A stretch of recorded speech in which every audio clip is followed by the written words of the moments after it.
Filter Quilt. The course objectives for this class exercise are to learn about filters and how to apply them.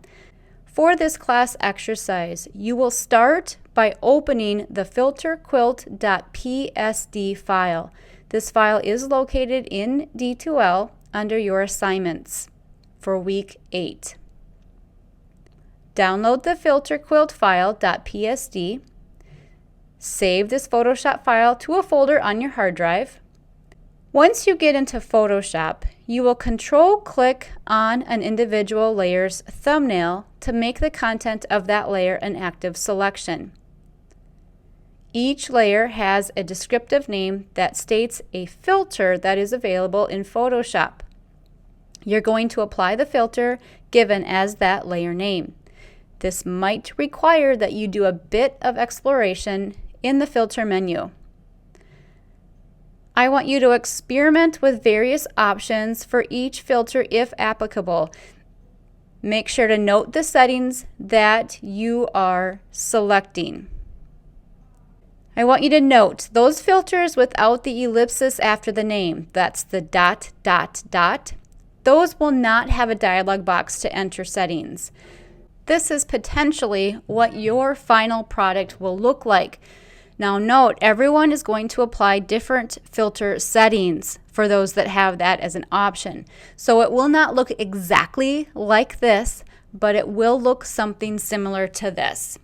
Your end product absolutely needs to be uploaded as a Photoshop document. I will not accept a JPEG. I need your Photoshop document in the Dropbox.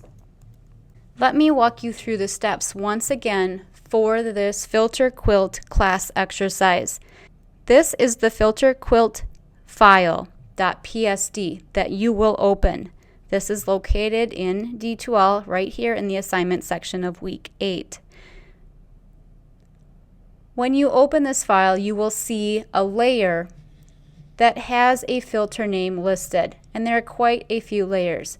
Basically, each square here in this document is a layer. You may or may not still see the grid, which are guides. If you don't see them, not a big deal. The squares do start at the top left. So in this case, what you need to do, as the instructions say, you're going to control-click an individual layer's thumbnail to make the contents of that layer an active selection.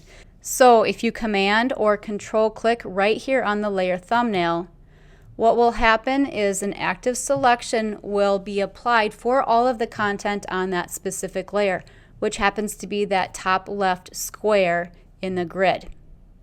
Once you have that selected, then you can go ahead and apply the filter. So I'll give you the first one. You're going to go up to the filter menu, and many of these you're going to have to look either in the filter gallery or in any of these menu items down here.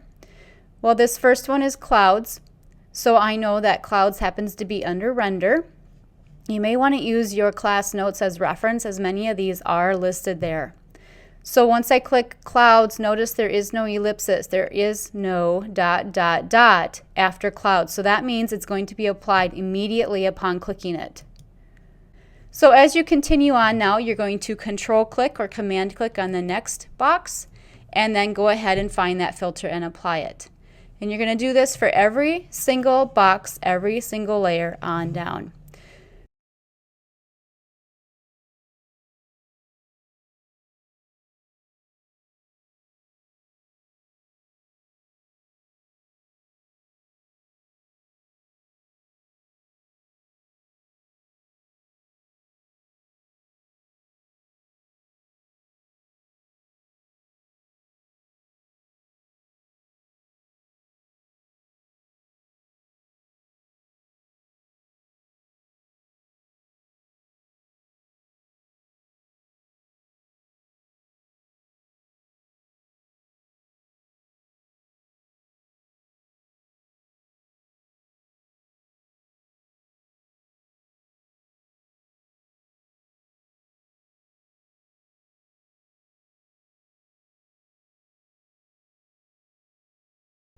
When you do submit your final, you're going to submit your final Photoshop document. So I want the .psd. Have fun exploring.